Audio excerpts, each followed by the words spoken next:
सियासी हालात में क्या तब्दीली आई? क्योंकि आज डॉक्टर खालिद मकबूल सदीकी ने यह कहा है कि पाकिस्तान तब्दील हुआ या नहीं हुआ, लेकिन कराची में तब्दीली आ गई है। तो क्या तब्दीली आई है कराची में आपके ख्याल में? मेरे ख्याल में लोगों को हकाइक बताने चाहिए, उन्हें धोखा नहीं देना चाहिए।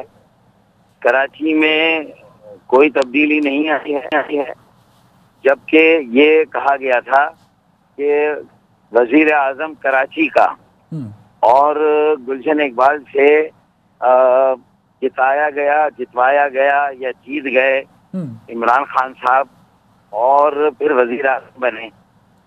तो और सबसे ज्यादा वोट भी या सबसे ज्यादा सीटें भी दिलाई गई या उन्हें मिली पीटीआई को कराची से। उसके बावजूद भी कराची पर ना वफाकी हुकूमत का कोई फोकस है और सूबाई हुकूमत का तो 10 यानी गुज़िश्ता 2 अदवार गुजरे, 2 हुकूमतें उनकी गुजर गई।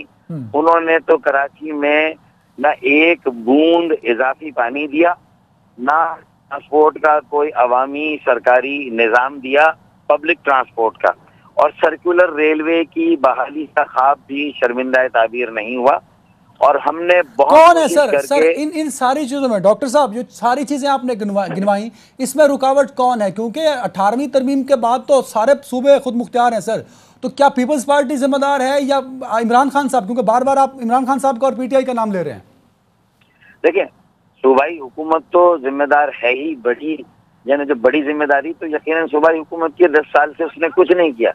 लेकिन ये जो सर्कुलर रेलवे का मंसूबा है, ये वफाकी हुकूमत, वजीर रेलवे आज आए थे ना शेख रशीद कराची में, तो मैंने सुबह अदालत एटीसी के बाहर ब्रीफिंग की और मैंने यही सारी बातें की कि हमें 162 अरब रुपए का वफाक का पैकेज नहीं चाहिए।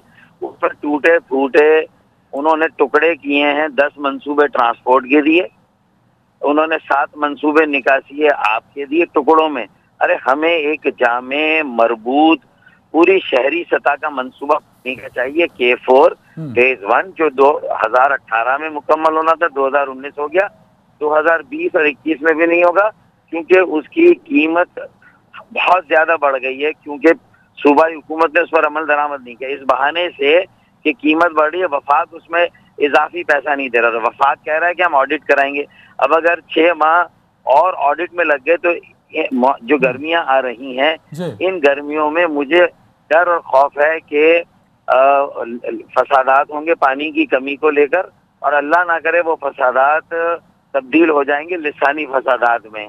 और कराची जिसको बड़ी मुश्किल से बदअमनी से जिम्मेदार कौन होगा सर? जिम्मेदार कौन होगा अगर फसादात हो जाते हैं और अगर अवाम वाकई इस मर्तबा बाहर निकलेगी तो हु इज रिस्पॉन्सिबल? देखिए, गुज़िश्ता 10 सालों का तो सारा का सारा जो जिसे कहते हैं कि गुनाह जो है वो पाकिस्तान पीपल्स पार्टी के सर जाएगा। उनकी कोताही, उनकी मुजरिमाना गफलत और दानिस्ता कराची को नजरअंदाज करने का अमल। और उसके बाद अब वफाकी हुकूमत ने बड़े दावे किए, तो क्या पानी के मंसूबे को शुरू नहीं किया जा सकता? क्या एक 65 MGD का जुज वक्ती मंसूबा है, क्या उस पर काम का आगाज नहीं? 8 अरब रुपए का है, ये 25 अरब से 46 का हो गया K4 फेज 1। मैं ये कहता हूँ 162 अरब वापस ले लें, हमें 100 अरब सर्कुलर रेलवे की बहाली के दे दें और हमें 75 अरब सर सर्कुलर रेलवे पे तो कह दिया ना सर फारूक साहब, सर्कुलर रेलवे पे तो शेख रशीद साहब ने वाज़े तौर पे कह दिया कि जो डिजाइन की रिस्पॉन्सिबिलिटी है, प्रोजेक्ट की रिस्पॉन्सिबिलिटी है, इनिशियल पेपर वर्क करना है वो प्रोविंशियल गवर्नमेंट ने करना है। बकौल शेख रशीद साहब के अगर प्रोविंशियल गवर्नमेंट अपना सारा काम मुकम्मल कर लेती है तो शेख रशीद साहब फौरन काम शुरू कर देंगे सर्कुलर रेलवे पे। देखिए, मैं ये समझता हूँ कि 7वां 8वां महीना है पीटीआई की हुकूमत को, और अगर अब आके वो ये वाली बात कर रहे हैं, उनके गवर्नर यहाँ बैठे हैं, उनके इल्म में ये बात होनी चाहिए थी। आरिफ अलवी साहब भी कराची से हैं, जो प्रेसिडेंट है पीटीआई के, उनके इल्म में ये बात होनी चाहिए थी। सर ये तो मुत्तहदा कौमी मूवमेंट को 1987 से 2019 तक 2017 तक कर लें, आपकी जमात, आपकी पॉलिटिकल पार्टी को, आपके पॉलिटिकल स्कूल को जो बात 30 साल में समझ नहीं आई वो इमरान खान साहब को, डॉक्टर आरिफ अलवी साहब को, गवर्नर इस्माइल साहब को और मौजूदा हुकूमत को 7 महीनों में कैसे समझ आ सकती है सर?